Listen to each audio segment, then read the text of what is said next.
Je m'appelle Youla Chungu Edgar, je suis étudiant-chercheur à l'université d'Exangani. Je me spécialise dans la gestion des ressources naturelles renouvelables, plus précisément dans l'aménagement et conservation de la biodiversité.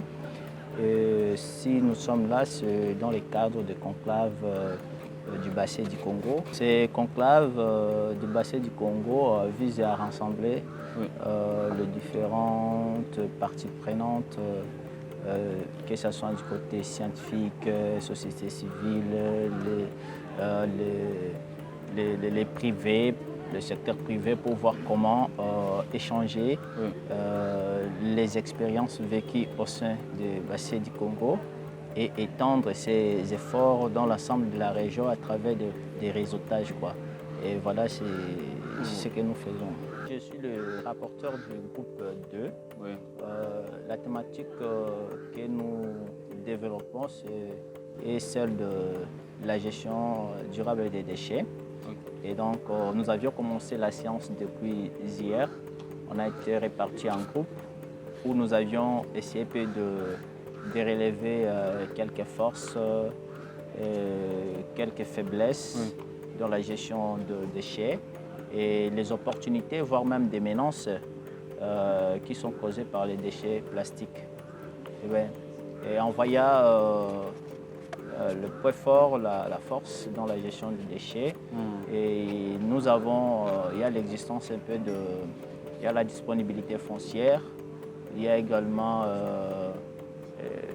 l'énorme quantité de matières premières, c'est-à-dire des déchets, sont presque partout.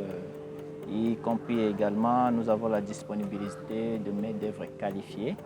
On a des compétences sur place où on peut aussi en capitaliser, voire même il y a possibilité, quoi. Il y a l'existence de cadres légaux, institutionnels et réglementaires qui définit la politique publique de la gestion de déchets dans notre ville, dans la région du bassin du Congo.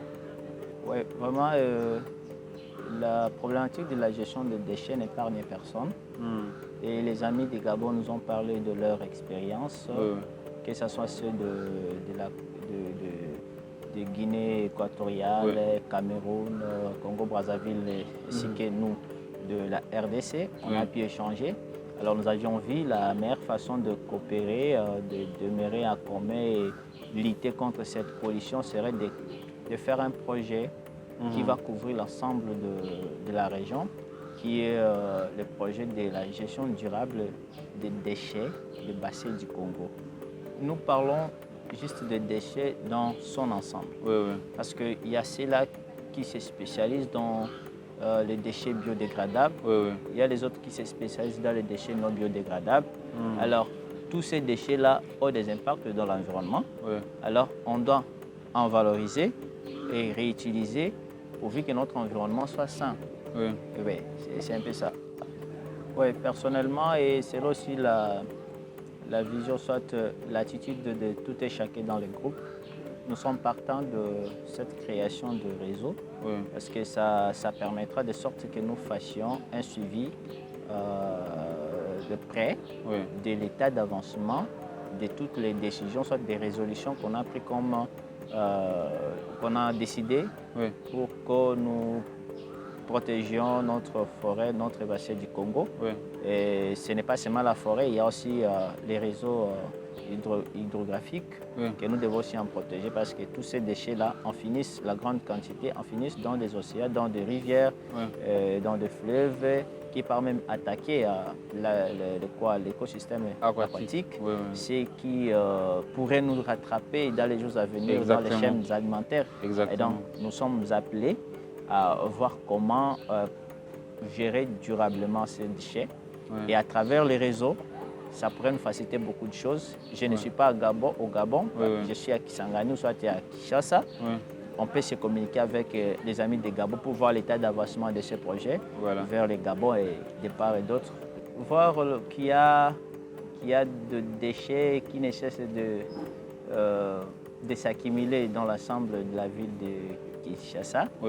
Je dirais que c'est une opportunité pour nous, Ouais. les Quinois, de se créer un peu d'emploi Ouais. en cherchant le mécanisme pour gérer durablement ces déchets.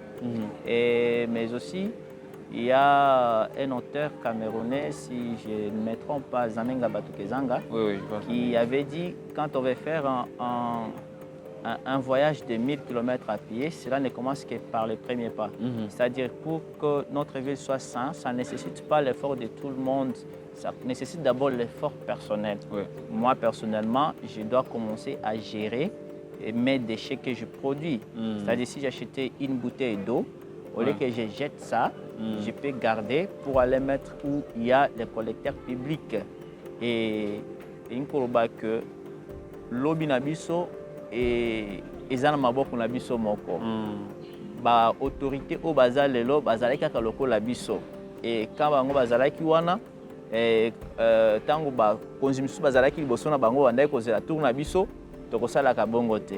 Alors, ce que nous voyons aujourd'hui, c'est-à-dire la prise de conscience n'a pas été initiée dès le départ. Biso ba toza lelo to sala makasi to changer mentalité na biso to luka ndenge nini ya kobatela ba déchets wana to ya kotiango sika moko oyo ekoki susu kobebisa environnement na biso te. Donc la prise de conscience, même dans des écoles, je cite par là, on était dans une des écoles ici dans la ville, vous entrez dans des auditoires, c'est déplorable. Un étudiant futur cadre du pays vit dans l'insalubrité, ceux qui n'honorent pas, ceux qui projettent même l'avenir de demain, disant que plus ou moins les autorités d'aujourd'hui, c'est-à-dire dans les jours à venir, on aura encore des autorités qui seront tellement très sales, qui ne tiendront même plus compte de l'environnement.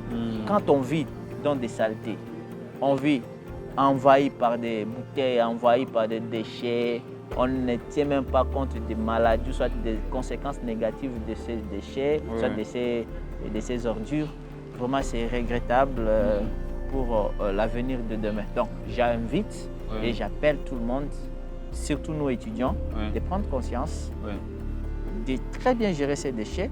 Même seul dans l'auditoire, vous pouvez ramasser toutes les bouteilles qui sont dans l'auditoire et mettre ça dans un dispositif de collecte de déchets.